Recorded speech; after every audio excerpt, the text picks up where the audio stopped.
Yes. तो जो हम लोग यदि डेटाबेस यूज कर रहे हैं तो हमने जेडीबीसी की डिपेंडेंसी डाल दी यहाँ पर। ये जो कि हम कोई सर्वलेट का यूज कर रहे हैं तो सर्वलेट की डिपेंडेंसी हमने यहाँ पर डाल दी। यदि हम स्प्रिंग फ्रेमवर्क का यूज करेंगे तो स्प्रिंग फ्रेमवर्क की डिपेंडेंसी डाल दी। फ्यूचर में हम लोग स्प्रिंग बूट का यूज करेंगे तो स्प्रिंग बूट की डिपेंडेंसी हमने यहाँ पर डाल दी। फिर यदि हम इसमें थर्ड पार्टी टूल काफका का यूज करेंगे तो काफका की डिपेंडेंसी डाल दी। JUnit की डिपेंडेंसी डाल दी। तो हो सकता है कि इस स्प्रिंग फ्रेमवर्क के लिए हमारे पास में 50+ जार फाइल आएगी। ये हो सकता है कि यहाँ पर इस केस में हमारा स्प्रिंग बूट के केस में हमारे पास में 70+ जार फाइल आ रही है। ये तो इतनी कितनी जार फाइल हम लोग डाउनलोड करेंगे, कितने बार हम उसको क्लास पाथ में सेट करेंगे। ये तो एप्लीकेशन के लेवल पर हमको जो भी डिपेंडेंसी चाहिए ये सब हमको क्या कर देगा, हमारा मेवन डाउनलोड करके दे देगा और उसको क्लास पाथ में भी वो सेट करके दे देगा। ऑटोमेटिकली सारी चीजें होगी। अब इन फ्यूचर सेम डिपेंडेंसी यदि हमको एप्लीकेशन 2 पे चाहिए, सेम डिपेंडेंसी, तो क्या होगा कि एप्लीकेशन 2 पे ये फिर से डाउनलोड ही नहीं करेगा। ये इसने उसको एक बार जो डाउनलोड कर दिया है वो दूसरे को अवेलेबल हो जाएगा, क्योंकि बिकॉज ये एक कॉमन लोकेशन पर है। ये M2 फोल्डर के अंदर है। ये कॉमन लोकेशन पे ये इसका क्या होता है, ये डिफॉल्ट लोकेशन होता है। यहाँ पर क्या हो जाएगा, वो उसको वो मिल जाएगा और वहां से मिलने के बाद में क्या हो जाएगा, वो उसको रीयूज कर लेगा। ये तो यदि कोई चीज ऑलरेडी अवेलेबल है तो उसको ये बार बार डाउनलोड नहीं करता है। मेवन एक जगह पे एक प्लेस पे उसको रख देता है और उसको बार बार ये यूज कर लेते हैं। तो जो डाउनलोडेड फाइल है हमारी एक प्लेसेस पे रखी हुई है, इसको हम लोग बोलते हैं local repository. Keep your mind. काफी सारे इशू आते हैं इंडस्ट्री पे प्रोजेक्ट सेटअप करने में because of lake of knowledge of maven. Maven का नॉलेज नहीं होने से, यदि मेवन का नॉलेज है तो हमारा प्रोजेक्ट सेटअप क्विकली होता है। ये तो ये लोकल रिपोजिटरी बोलते हैं, जो कि हमारा .m2 फोल्डर है, default location. But we have to replace. हमको हमारी ऑन लोकल रिपोजिटरी क्रिएट करना है और इस लोकेशन को क्या करना है, हमको रिप्लेस करना है। बिकॉज इंडस्ट्री के लेवल पे ये लोकेशन जो होता है वो सी फोल्डर के अंदर होता है। और जो सी फोल्डर जो होता है तो वो हमारा एक रिस्की फोल्डर रहता है, बिकॉज इंडस्ट्री के लेवल पे काफी सारे पेच लगते रहते हैं, सॉफ्टवेयर अपग्रेड होते रहते हैं। तो ये लोकेशन इम्पेक्ट कर जाता है ये। इसलिए हमको यहाँ पर क्या करना चाहिए, उसको रिप्लेस करना चाहिए। वी शुड रिप्लेस करना चाहिए, मैंडेटरी नहीं है बट कर लेना चाहिए। बिकॉज मैं फेस करता हूँ, मैंने काफी प्रोजेक्ट में ये सब चीजें देखी है। तो सॉफ्टवेयर में पेज लगते हैं इस पर्टिकुलरली ड्राइव के अंदर, सी ड्राइव के अंदर। तो उसमें ये इम्पेक्ट कर जाता है, तो हमको ऑलवेज ये लोकेशन को रिप्लेस कर देना चाहिए, एक सिक्योर फोल्डर में रख देना चाहिए जहाँ पर सॉफ्टवेयर के पेज नहीं लगते हैं। तो लोकल रिपोजिटरी होती है ये। अब ये क्या होती है कि JDBC ओरेकल का दिया हुआ है, सर्वलेट अपाचे कम्युनिटी का है, स्प्रिंग ये स्प्रिंग कम्युनिटी का है, ये स्प्रिंग बूट भी स्प्रिंग कम्युनिटी का है, काफका अपाचे का है, JUnit अपाचे का है। तो ये अलग अलग इंडस्ट्री के डिपेंडेंसीज है ये। अब हम लोग प्रोजेक्ट में सब कुछ यूज करते हैं। तो अब हमको क्या करना पड़ेगा कि सब की जगह पे क्या होगा कि इन डिपेंडेंसी का जो लोकेशन है तो ये इनके ऑर्गेनाइजेशन के पास में नहीं होता है। इन लोगों ने क्या किया कि सभी ने एक कॉमन प्लेस बना के रखी हुई है, जिसको हम लोग बोलते हैं सेंट्रल रिपोजिटरी। सबने अपनी डिपेंडेंसी जो जार फाइल है वो एक सेंट्रल रिपोजिटरी पर डाल के रखी हुई है, जहाँ से क्या होती है कि ये चीजें क्या होती है, ये डाउनलोड होती है। तो यहाँ पर जाके यदि देखोगे गूगल पे मेवन मेवन डालोगे, मेवन रिपोजिटरी, तो यहाँ पर ये हमको क्या होगा, ये मेवन की रिपोजिटरी मिलेगी यहाँ पर। ये तो ये इस सेंट्रल रिपोजिटरी पे सारे के सारे जो हमारे पास में जो है वो जार फाइलें जो है वो अवेलेबल है। ये हमको हमने जो भी pom.xml में डाला है तो वो क्या करता है कि इस लोकेशन पे जाता है और ये डाउनलोड करके लाता है। ये जो भी हमको चाहिए, ये इसकी सेंट्रल रिपोजिटरी में यहाँ पर क्या है, ये यहाँ पर ये मेवन अपाचे ORG में यहाँ पर ये क्या है, ये चीजें सब अवेलेबल है सेंट्रल रिपोजिटरी पे।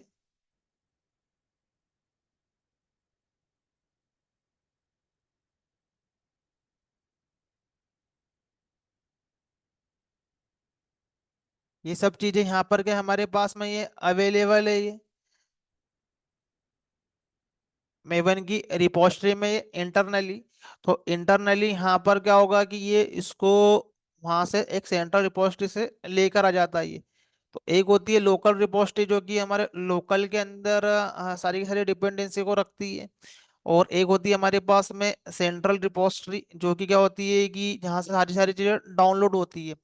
अब इसके अलावा क्या होता है कि इंडस्ट्री के लेवल पे भी एक रिपोजिटरी क्रिएट करती है, इंटरमीडिएट एक रिपोजिटरी क्रिएट करती है। तो वो बेसिकली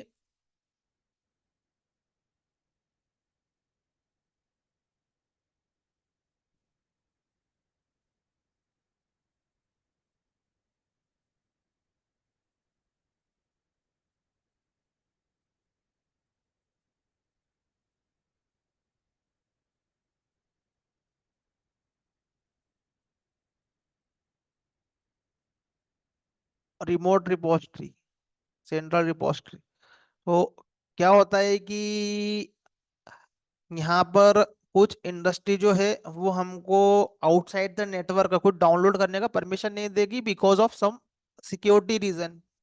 तो हमको जो भी रिक्वायर्ड डिपेंडेंसी होती है उसको हमको क्या करना पड़ता है कि रिक्वेस्ट करना पड़ता है हमारी नेटवर्क टीम से। हम लोग उसके लिए टिकट रेस करते हैं।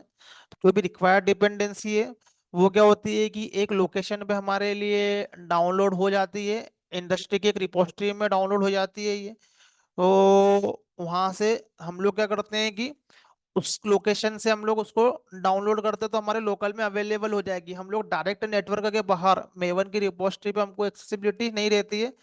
हम हमारे लिए क्या रहेगी कि यहाँ पर इंडस्ट्री के लेवल पे हमारे पास में एक एक लोकेशन रहेगी जहाँ पर क्या होगी रिक्वायर्ड डिपेंडेंसी डली हुई होती है। यदि यहाँ पर अवेलेबल नहीं है तो हमको टिकट रेस करना है, नेटवर्क टीम को बोलना है, वो डाउनलोड करके देगी बिकॉज ऑफ सम सिक्योरिटी या कोड वल्नरेबिलिटी रिलेटेड इशू, ताकि कुछ मेलिशियस सोर्स कोड नहीं आ जाए हमारे एप्लीकेशन में, तो सिक्योरिटी थ्रेट नहीं रहे। तो ये भी चीजें सिक्योरिटी के लेवल पे फॉलो होती है। तो ये क्या होती है हमारी एक इंडस्ट्री के लेवल पे रिपोजिटरी होती है।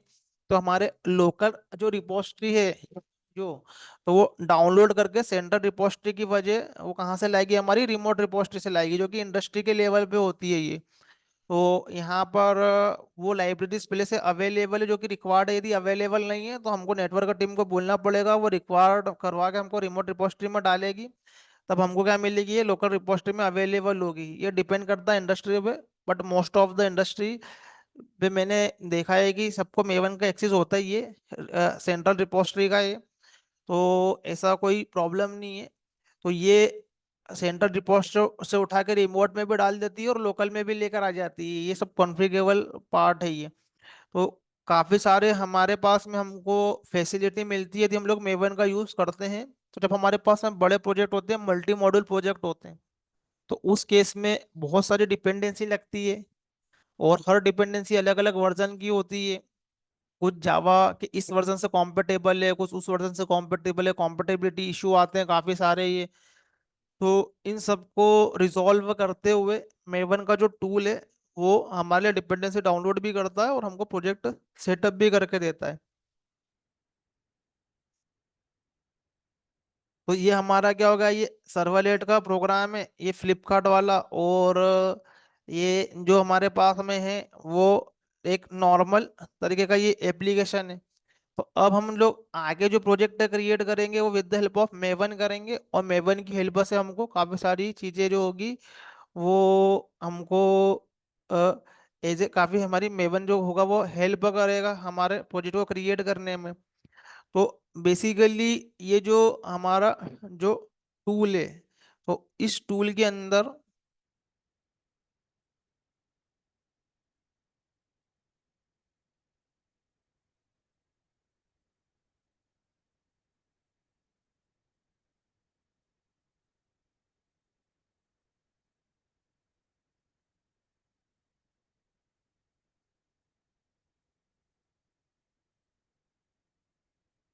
ये मेवन जो टूल है ये, तो ये टूल क्या करता है कि हमारे कोड को कंपाइल करता है, कोड को ये डिपेंडेंसी डाउनलोड करता है और उसके लिए बिल्ड क्रिएट करता है। तो इसके कुछ फेज है। तो लाइक टूल की हेल्प से हमारा जो कोड है वो कंपाइल होता है। तो हमको जिस जावा के वर्जन जिसको कंपाइल करवाना है वो उससे कंपाइल करके देगा ये। फिर कोड क्या होता है हमारे पास में, उसके बाद में ये कंपाइल करने के बाद में इसके ये टेस्ट केसेस एग्जीक्यूट करता है ये। और मेवन जो है वो हमारे लिए क्या करता है, वो सॉरी डिपेंडेंसी को डाउनलोड भी करता है पहले। इफ रिक्वायर्ड तो उसको वो डाउनलोड करेगा, उसको क्लास पाथ में वो क्या करेगा, वो सेट करेगा उसको वो। तो जो कि हमारे एप्लीकेशन के लेवल पे हमको अवेलेबल हो जाएगी डिपेंडेंसी। कंपाइल करेगा, टेस्ट केसेस एग्जीक्यूट करेगा और उसका ये बिल्ड क्रिएट करेगा। बिल्ड क्रिएट करने का मतलब है पैकेज करना, जार बनाना, उसका वॉर फाइल बनाना, जो भी हम लोग बिल्ड बनाना चाह रहे हैं वो हमारे लिए क्या करके देगा, मेवन करके देगा ऑटोमेटिकली। काफी चीजें ये मेवन हमको करके देता है ये। तो ये जो प्रोसेस है ये, अब बेसिकली हमारा सिस्टम है, हमारा आईडी है। तो आईडी हमारी काफी हद तक क्या हो जाता है कि हमारे लिए हेल्प करता है। हमारा जो इंटीग्रेटेड एनवायरनमेंट है स्प्रिंग टूल सूट, जहाँ पर हम हमारा क्या कर रहे हैं, डेवलपमेंट कर रहे हैं। बट फ्यूचर में हम इस कोड को उठा के कहाँ पर डालने वाले हैं, हम लोग इस कोड को उठा के हम लोग हमारे एक सेंट्रल रिपोजिटरी में डालते हैं, जब हम लोग क्या करते हैं कि ऑटोमेशन परफॉर्म करते हैं। सोर्स कोड का तो हम लोगों का जो डिप्लॉयमेंट का जो प्रोसेस प्रोसेस होता है वो ऑटोमेटिकली होता है। तो उसको मैं यहाँ पर एक्सप्लेन करता हूँ।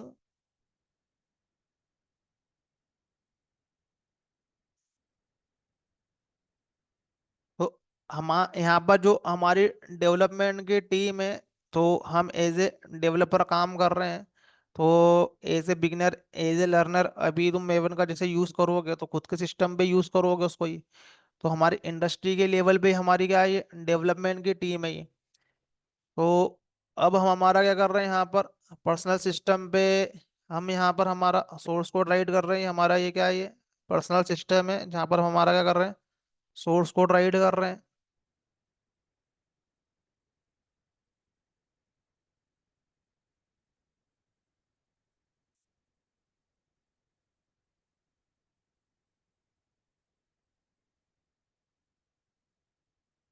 तो ये हमारे सिस्टम में हमारा सोर्स कोड राइट कर रहे हैं। अब ऐसे ही हमारे पास में और भी मेंबर है जो कि उनके पर्सनल सिस्टम पे क्या कर रहे हैं, सोर्स कोड राइट कर रहे हैं।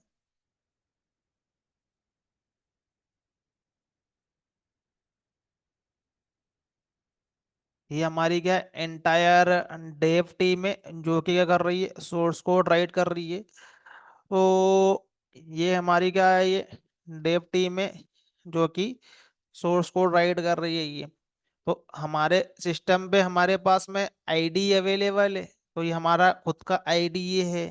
फिर जावा का यहाँ पर एक खुद का इंस्टॉलेशन है। यहाँ पर ये जावा का कोई सा वर्जन यूज करो, लाइक जावा 11 यूज कर रहे हो यहाँ पर ये।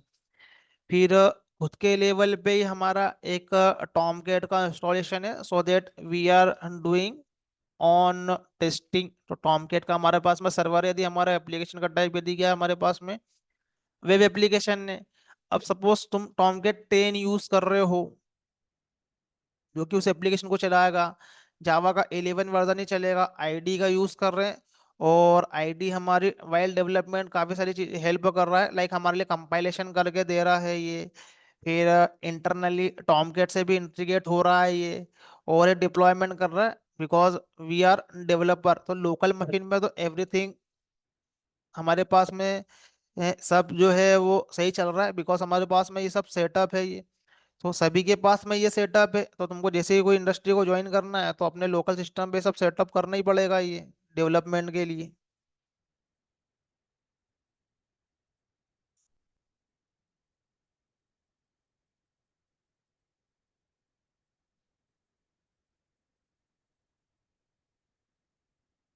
तो सिमिलरली सेटअप जो है वो दूसरे के सिस्टम में भी है और वही सिमिलर जो सेटअप है वो दूसरे के सिस्टम पे भी है ये। अब सभी को उठा के यहाँ पर सबसे पहले ज्वाइन करते थे, ये सेटअप करना पड़ता है, और सॉफ्टवेयर को अपना जो सोर्स कोड है उसको उठा के यहाँ पर लाना पड़ता है। तो सोर्स कोड कहाँ से लेकर आते हो? तो हमारे प्रोजेक्ट की इंडस्ट्री के लेवल पे क्या होती है, रिपोजिटरी होती है जो कि गिटहब में बनी होती है। तो गिटहब के अंदर हमारा जो है वो सोर्स कोड अवेलेबल रहता है।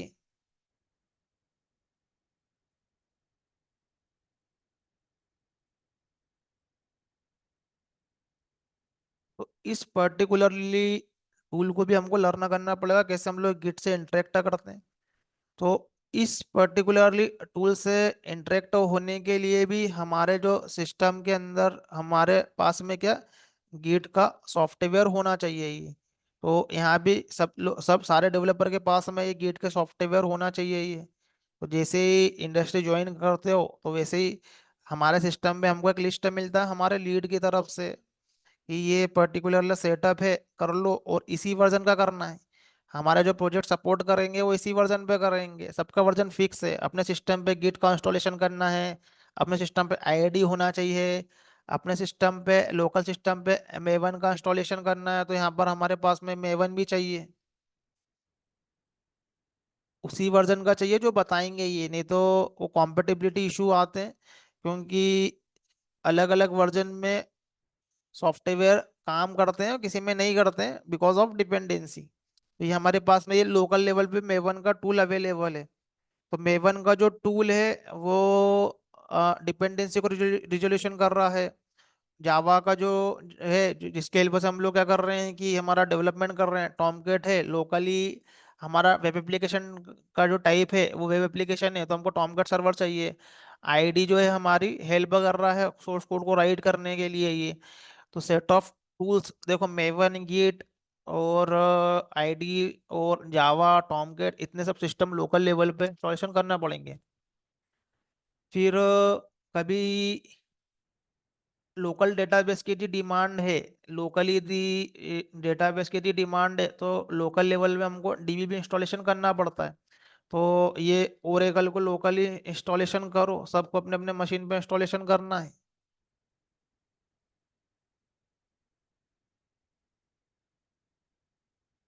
ओरेकल करो, माइस्क्वेल करो, वैसा तो ओरेकल ही करना पड़ता है।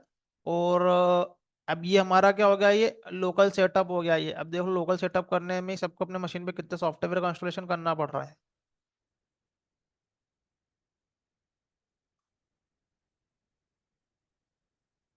तो जैसे ही इंडस्ट्री ज्वाइन करते हो तो ये सब सॉफ्टवेयर इंस्टॉलेशन करना है। अब ये जो गिट सॉफ्टवेयर है, तो अपने प्रोजेक्ट को उठा के तुमको यहाँ पर अपने मशीन पे लेकर आना है। गिट हब में तुम्हारा एप्लीकेशन पड़ा हुआ है, लेट से वो एप्लीकेशन हमारा है फ्लिपकार्ट का। ये फ्लिपकार्ट का एप्लीकेशन यहाँ पर अवेलेबल है। आप उठाओगे और उसको अपने कहाँ पर लाओगे, सिस्टम पे लेकर आओगे, किसको लेकर आओगे, सोर्स कोड को लेकर आओगे यहाँ पर ये। तो वो जो सोर्स कोड यहाँ पर आएगा उसको हमको यहाँ पर क्या करना है, पूल करना है। तो सारे डेवलपरों को क्या करना पड़ता है, कोड को पूल करना पड़ता है। मतलब अपने लोकल सिस्टम में लाना है सोर्स कोड को। तो सोर्स कोड में कोड को जब पूल करोगे तो उस सोर्स कोड से रिलेटेड क्या आएगी हमारे पास में, उसकी जावा की फाइल आएगी, उसका अंदर का वेब प्रोजेक्ट यदि है तो HTML, CSS, JS, angular, react जो भी हमारे पास में है उससे रिलेटेड हमारे पास में सारे के सारे क्या होगी कि ये फाइल आएगी हमारे पास में ये। सिमिलरली सारे के सारे लोग क्या रहेंगे, उस कोड को यहाँ पर ये भी पूल करेगा उस कोड को, और सारे डेवलपर क्या करेंगे, उसको पूल करेंगे और अपना काम करेंगे उसके बेसिस पे ये। अब अब हमारा पास में जो भी हमको वर्क मिला है, अब हम उसको क्या करेंगे कि फिर से हम लोग उस रिपोजिटरी के अंदर हमारा कोड ऐड करेंगे, सोर्स कोड।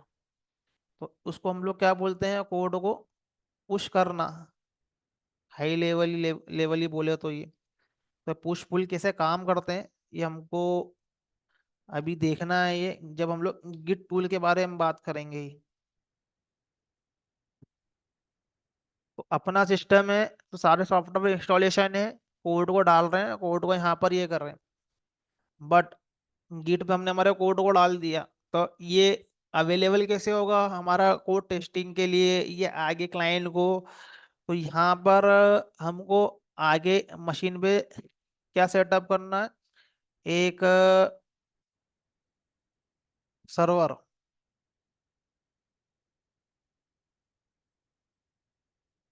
एक सर्वर सर्वर सेटअप करना है। अब सर्वर सेटअप करने के लिए ऑब्वियसली बात है, हमको चाहिए एक मशीन। तो हमको एक मशीन परचेस करना पड़ेगी। तो ये AWS का EC2 इंस्टांस मान के चलो या वर्चुअल मशीन मान के चलो। तो हम लोग क्लाउड पे एक मशीन, हाईली कॉन्फ़िगरेबल मशीन को यहाँ पर यूज करते हैं। अब ये जो टॉमकेट जो हमारे लोकल सिस्टम पर है, अब ये टॉमकेट कहाँ पर होना चाहिए, इसको यहाँ पर इंस्टॉलेशन करवाना पड़ेगा।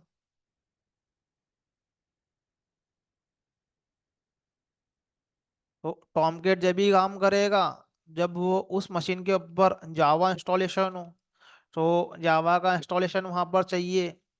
फिर साथ में टॉमकेट का इंस्टॉलेशन यहाँ पर करना पड़ेगा।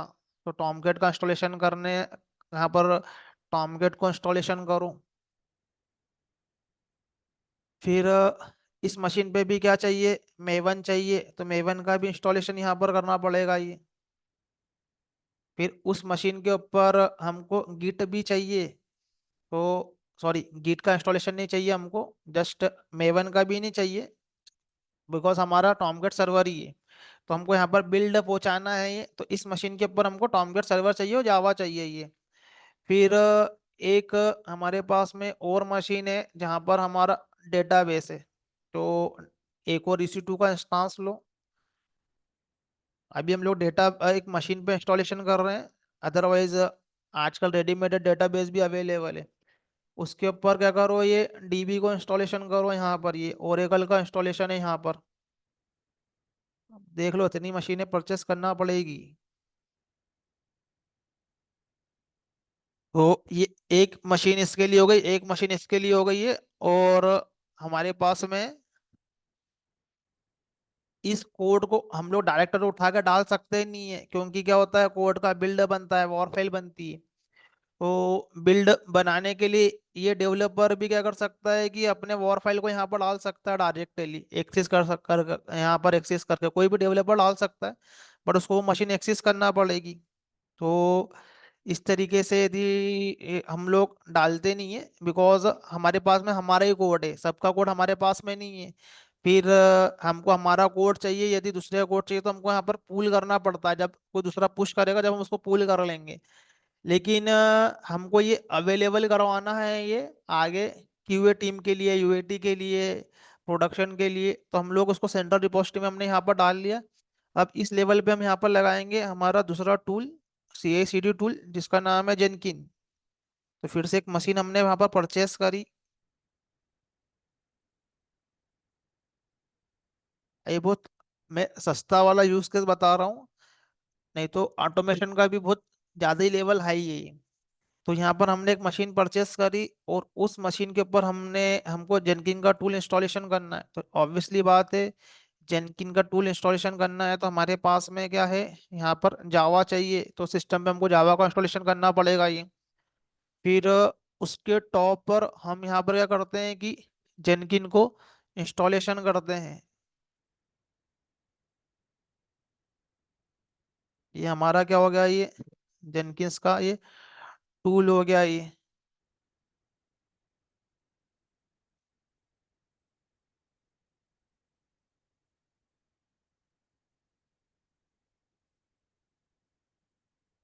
ये सेफ का यहाँ पर क्या है, जो सिंबल बना हुआ है जो कि सर्व करता है ये। तो यहाँ पर क्या है हमारा, ये जेनकिन का ये टूल है ये,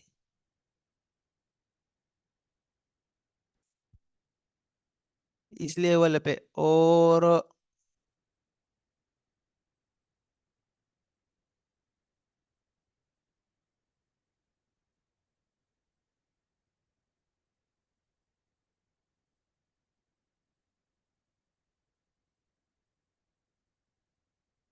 और ये हमारा ये सर्वर है यहाँ पर ये, इस लेवल पे हमारा क्या है, ये सर्वर है।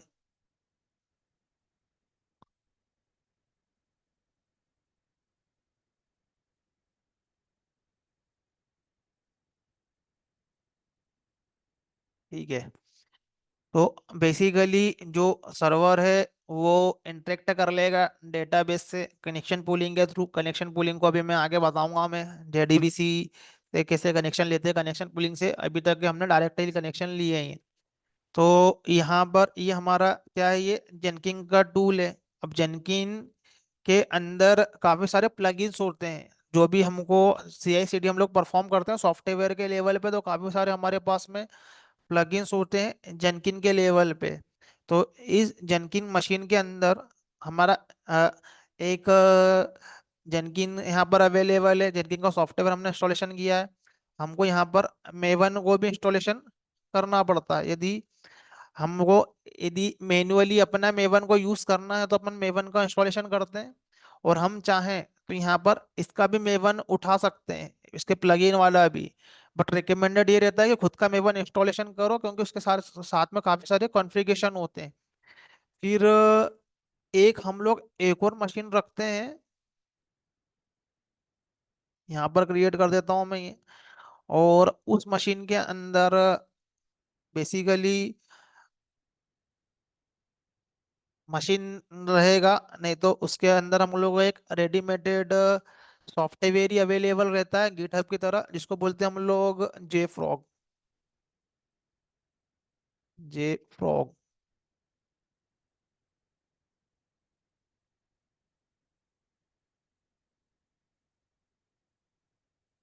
जे फ्रॉग आर्टिफैक्टरी टूल है ये।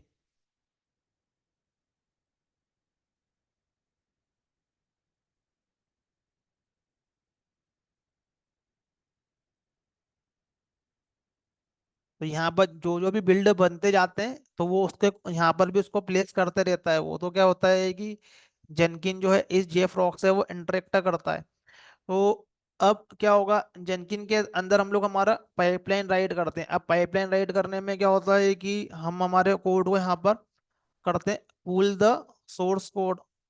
अब हमारे जो कोड है, तो यहाँ पर जो भी डेवलपर ने अपना कोड राइट किया है वो यहाँ पर क्या होता है, पुल होता है ये। फिर उसके बाद में क्या होता है, कोड हमारा कंपाइल होता है। तो ये उस सोर्स कोड के अंदर जो भी पॉम डॉट एक्सएमएल है उसको ये रीड करता है। बिकॉज इस सर्वर के अंदर क्या है कि मेवन का इंस्टॉलेशन है। तो यहाँ पर क्या होगा कि वो कोड को यहाँ पर पॉम डॉट एक्सएमएल के थ्रू वो रीड करता है। तो लोकल लेवल पे भी होता है, लेकिन वही काम सर्वर के लेवल पे भी होता है। तो यहाँ पर ये कोड को कंपाइल करता है, और उसके पहले जो भी इसकी डिपेंडेंसी है उसको डाउनलोड भी करेगा यहाँ पर ही, बिकॉज ऑफ मेवन। तो डाउनलोड करके ये एक जगह पे प्लेस करेगा ये खुद के उसमें, और ये उसको उसके क्लास पाथ में सेट करेगा, जो कि मेवन का काम है। कोड को कंपाइल करेगा, उसका पैकेज क्रिएट करेगा। यहाँ पर ये पैकेज क्रिएट करने का मतलब है कि सर्वर पर डिप्लॉय करना है। तो वॉर फाइल को हमको क्या करवाना है, ये डिप्लॉय करवाना है कहाँ पर, ये सर्वर पे। फिर करने के बाद में हम लोग क्या करेंगे, उसको कॉपी करेंगे, सेंड करेंगे कहाँ पर, सर्वर के साइड में। तो यहाँ पर ये जो इसकी पाइपलाइन के अंदर हमने उसको ऑटोमेट करके रखा हुआ है, जो भी काम हमको ये करवाना है ये। तो ये यहाँ से कोड को उठा के ये यहाँ से पुल कर लेगा। तो ये पूल मल्टीपल तरीके से कर सकता है, या तो हम लोग उस पे एक टाइमर लगा दें, या हम लोग उसको मैनुअली कोई भी पर्सन उसको यहाँ पर हमारा जो लीड है, एक कोई पर्सन है, उसको एक्सेस करके यानी मशीन को मैनुअली भी स्टार्ट स्टॉप करवा सकता है। तो जनरली हम लोग मैनुअली करते हैं, ऑटोमेशन वाला भी करते हैं कि दिन में एक बार मॉर्निंग में ऑटोमेट हो जाए, या फिर हम लोग मैनुअली करें। ये हमारे प्लानिंग का पार्ट भी रहता है, और ये डिपेंड भी करता है। जब हम लोग बहुत कंटिन्यूअसली चेंजेस कर रहे हैं तो हम लोग मैनुअली बार बार रिस्टार्ट करते हैं। तो ये यहाँ पर क्या करता है कि जो भी हमारा बिल्ड क्रिएट हुआ है, अब हमारा सपोज करो कि इस फ्लिपकार्ट का फाइनल में क्या हुआ कि एक वॉर फाइल क्रिएट हुआ है ये। तो ये जो फ्लिपकार्ट का हमारा पैकेज जो क्रिएट हुआ है ये वॉर। तो ये जो हमारे पास में जो ये वॉर है, ये फाइनल जो हमारा पैकेज क्रिएट हुआ है ये, तो ये उठ के इस लोकेशन पे हमको क्या करना है, उसको पहुंचाना है इस लोकेशन पे ये। तो ये वॉर फाइल यहाँ पर क्रिएट होगा, और ये इस लोकेशन पर जाएगा ये। और इस लोकेशन पर जाने के बाद में यहाँ पर ये सर्वर अप होगा ये। तो सर्वर रन करने का काम भी हमारा मेवन कर देता है यहाँ से। ये जैसे हमारा कॉपी पेस्ट का पार्ट जो है कंप्लीट हो जाए ये, तो उसके बाद में सर्वर को क्या करवा दो, रन करवा दो ये। तो ये मशीन का जो भी आईपी एड्रेस है, तो ऑब्वियसली कि रियल टाइम एप्लीकेशन में सारी चीजें अलग अलग मशीन पे होगी, तो इसका एक आईपी एड्रेस होगा ये 12। इसका एक आईपी एड्रेस रख लो 10.1.2.13। डेटाबेस का एक आईपी एड्रेस रख लो। तो ये सब आपस में कम्युनिकेट कर रही है। 14 इसका आईपी एड्रेस होगा ये 10.1.15 ऐसा कुछ इसका आईपी एड्रेस है ये इसका ये।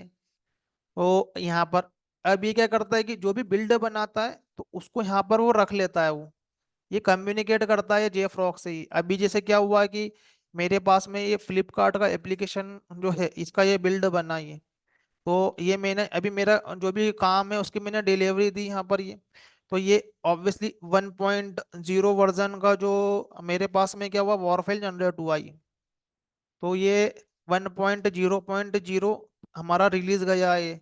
अब हमारा जो नेक्स्ट रिलीज आएगा जो ये फ्लिपकार्ट के एप्लीकेशन का जो भी कंटिन्यूसली काम हो रहा है ये, तो वो जाएगा हमारे पास में फ्लिपकार्ट .1.0.1। तो ये इस तरीके का होते हैं कि ना इसमें वर्जनिंग होती है। अभी ये वर्जनिंग को हम थोड़ा आगे देखते ही हैं। तो पूछा जाता है इंटरव्यू में, यदि वो एक्सपीरियंस चेक करना चाहता है ये वर्जन के बारे में डेफिनेटली पूछेगा। If you are putting some experience without working any industry, जैसे छोटी छोटी चीजें हैं जिससे कि आइडेंटिफाई हो जाता है। तो फ्लिपकार्ट .1.0 इस तरीके की वॉर फाइल जो है वो क्या होती है कि रिलीज के बेसिस पे क्या होती है सर्वर पे जाती है। तो जब तक ये रिलीज नहीं होता है, जब तक कि उसके आगे स्नैपशॉट डला हुआ रहता है 1.0.0 तो जब भी हम लोग मेवन का कोई प्रोजेक्ट क्रिएट कर रहे हैं तो डिफॉल्टली तुम यहाँ पर देखोगे कि यहाँ पर ऐसा स्नैपशॉट डला हुआ रहता है यहाँ पर ये। तो स्नैपशॉट का मतलब ये होता है कि जब हमारा प्रोजेक्ट अंडर प्रोसेसिंग है, अनटिल अनलेस वो क्लाइंट को डिलीवर नहीं हुआ है, जब तक वो रनिंग में चल रहा है, तो हम लोग क्या करते हैं प्लानिंग के हिसाब से क्वार्टरली बेसिस पे डिलीवर करते हैं क्लाइंट को। तो हमारे क्या होते हैं या मंथली बेसिस पे करते हैं। तो जब तक वो प्रोसेस चल रहा होता है, जब तक कि वो पूरा के पूरा डिलीवर नहीं होता उस पोर्शन का जो वर्क है, तब तक कि हम लोग उसमें स्नैपशॉट राइट करते रहते हैं। तो जब तक कि हमारे कोड में यहाँ पर ऐसा इस तरीके से रहेगा ये, जब ये प्रोसेसिंग में चल रहा होगा ये, तब कोड कुछ इस तरीके से दिखेगा हमको ये कि फ्लिपकार्ट .1.0.1 स्नैपशॉट .वॉर इस तरीके से क्रिएट होगा ये।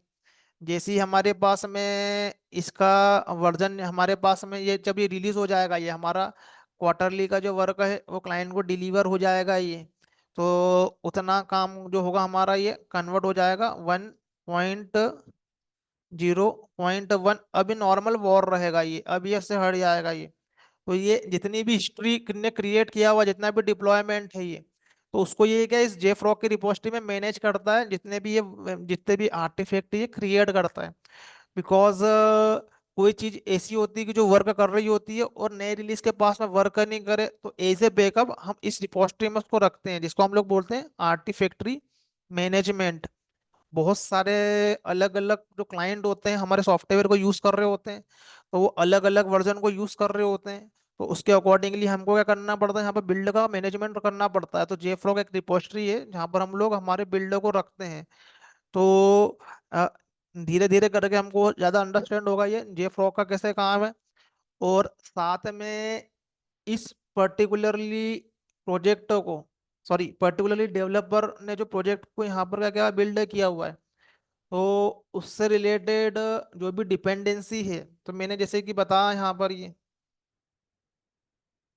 कि हमारे पास में एक रिमोट रिपोजिटरी होती है जहाँ पर हम लोग क्या कर लेते हैं डिपेंडेंसी को रख लेते हैं, ताकि हमको बार बार सेंट्रल रिपोजिटरी से डाउनलोड ही नहीं करना पड़े। तो जे फ्रॉग को एज ए सेंट्रल रिपोजिटरी भी हम, सॉरी रिमोट रिपोजिटरी भी यूज करते हैं इंडस्ट्री की, जहाँ पर हमको पर्टिकुलरली जो भी रिक्वायर्ड डिपेंडेंसी है वहां पर हम लोग इस लोकेशन पे हम लोग उसको डाल देते हैं, ताकि हमको बार बार रिमोटली उसको डाउनलोड नहीं करना पड़े यदि इंडस्ट्री में परमिशन नहीं है तो। अदरवाइज सेंट्रल रिपोजिटरी से भी डाउनलोड हो जाएगा। लाइक हम लोग स्प्रिंग फ्रेमवर्क का यूज कर रहे हैं, तो वो तो इंडस्ट्री का प्रोजेक्ट है नहीं, वो तो ओपन सोर्स है। तो उसके लिए हमको सेंट्रल रिपोजिटरी का एक्सेसिबिलिटी जरूरी होता है। तो कुछ इस तरीके से क्या होगा, ये डिप्लॉयमेंट होगा। ये अब यदि यहाँ पर ये डिप्लॉयमेंट यदि हुआ ये, तो इंडस्ट्री के लेवल पे होते हैं अलग अलग environment, like QA environment, development environment. तो अभी ये हो सकता है कि हमारा ये जो डिप्लॉयमेंट है ये क्यूए के लेवल पे। तो ऑब्वियसली बात है, क्यूए के लेवल पे तो क्यूए की भी एक टीम है। ये हमारी ये क्यूए की टीम है, वो भी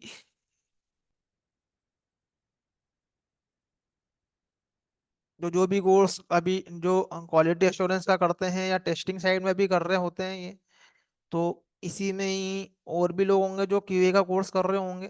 तो वो उनको ये सॉफ्टवेयर की यहाँ पर क्या करना पड़ती है, टेस्टिंग करना पड़ती है। तो ये क्यूए की टीम है, तो उनके लेवल पे